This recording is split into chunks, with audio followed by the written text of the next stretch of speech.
എല്ലാവർക്കും നമസ്കാരം. അപ്പോൾ ഇന്ന് പെസഹയാണ്. പെസഹയുടെ അന്ന് ഉണ്ടാക്കുന്ന പെസഹ പാലാണ് കേട്ടോ ഇന്നത്തെ നമ്മുടെ റെസിപ്പി. അപ്പോൾ ഈ തവണ ഞാൻ ശർക്കര വെച്ചിട്ടാണ് കേട്ടോ പെസഹ പാലുണ്ടാക്കുന്നത്. അപ്പോൾ അതിന് വേണ്ടിയിട്ട് ആദ്യം തന്നെ നല്ലൊരു പാത്രം എടുത്തിട്ടുണ്ട്. ഇതൊരു പുതിയ പാത്രം തന്നെയാണ് കേട്ടോ. അതിലേക്ക് ഒരു 3 ടേബിൾ സ്പൂൺ നൈസ് പത്തിരി പൗഡർ, റൈസ് പൗഡർ ഇട്ട് കൊടുക്കാം. ഇനി ഒരു 2 കപ്പ് ശർക്കര ഉരുക്കി വെച്ചതാണ്.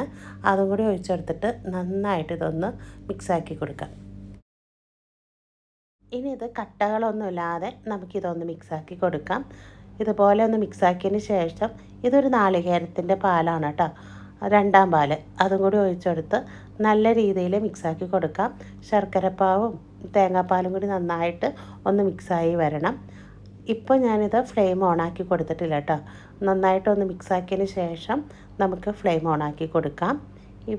എന്നിട്ട് കൈ വിടാതെ തന്നെ നമുക്കിത് ഇളക്കി യോജിപ്പിച്ച് കൊടുക്കണം, അല്ലെങ്കിൽ പെട്ടെന്ന് ഇത് അടി പിടിക്കാൻ ചാൻസ് ഉണ്ട്. അപ്പോൾ ഒരുപാട് കട്ടിയാവേണ്ട കാര്യമൊന്നുമില്ല. ഒരു ചെറിയൊരു ലൂസ് രീതിയിലാണ് കേട്ടോ നമുക്ക് ഈ പാല് വേണ്ടത്. അപ്പോൾ പതുക്കെ തിളയൊക്കെ വന്ന് ചെറുതായിട്ട് കുറുകാൻ തുടങ്ങിയിട്ടുണ്ട്. ഇത്രയും മതി കേട്ടോ. ഈ ഒരു രീതിയിലാണ് നമ്മുടെ പാല് വേണ്ടത്. ഇനി ഇതിലേക്ക് ചുക്കും ഏലക്കയും കൂടിയാണ് കേട്ടോ ചേർത്ത് കൊടുക്കാൻ പോണത്. അപ്പോൾ ഒരു 4 ഏലക്ക പൊടിച്ചെടുത്തിട്ടുണ്ട്.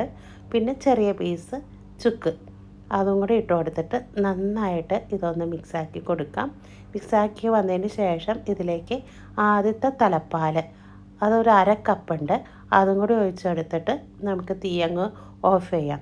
തലപ്പാൽ ഒഴിച്ച് കഴിഞ്ഞാൽ പിന്നെ തിളപ്പിച്ച് കഴിഞ്ഞാൽ പിരിഞ്ഞു പോകും.